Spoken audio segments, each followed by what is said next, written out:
অপু বিশ্বাস বাংলা চলচ্চিত্রের এক সময়ের অতি ব্যস্ত নায়িকা। 2006 সাল থেকে 2018 সাল পর্যন্ত দেশের সবচেয়ে বড় সুপারস্টার শাকিব খানের সাথে জুটি গড়ে উপহার দিয়েছিলেন 72টির বেশি সিনেমা, যার অধিকাংশই হিট সুপারহিট।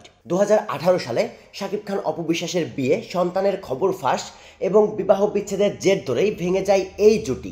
এরপর আর একসাথে শাকিব অপু জুটি দেখা যায়নি, কিন্তু সামাজিক যোগাযোগ মাধ্যম ঘাটলে দেখা যায় এখনও শাকিব অপু জুটির যথেষ্ট জনপ্রিয়তা রয়েছে। তারই ধারাবাহিকতায় পরিচালক মন্তাজুর রহমান আকবর আরও একবার বড় পর্দায় আনতে চলেছেন এই শাকিব অপু জুটি। তবে কোনো নতুন সিনেমা দিয়ে নয়, শাকিব খান এবং অপু বিশ্বাসের অসম্পূর্ণ সিনেমাকে সম্পূর্ণ করে আবারও প্রেক্ষাগৃহে মুক্তি দিতে চান তিনি। সিনেমাটির নাম মাই ডার্লিং। 2013 সালের 1 সেপ্টেম্বর সিনেমাটিতে চুক্তিবদ্ধ হয়েছিলেন শাকিব খান এবং অপু বিশ্বাস। 2014 সালের 1 জানুয়ারি চলচ্চিত্রটির প্রধান চিত্রগ্রহণ অনুষ্ঠিত হয় এবং 2015 সালের শুরুর দিকে চলচ্চিত্রটির 70% কাজ শেষ হয়ে যায় বলে জানা যায়।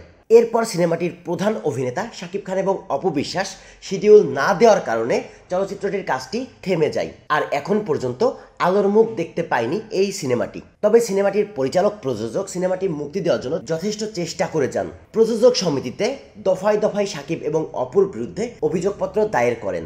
আসলে শাকিব খান এবং অপু বিশ্বাসের ব্যক্তিগত দ্বন্দ্বের কারণেই মিল ছিল না তাদের শিডিউল। তবে আবারও সিনেমাটি নিয়ে কথা বলেছেন সিনেমাটির পরিচালক মন্তাজুর রহমান আকবর।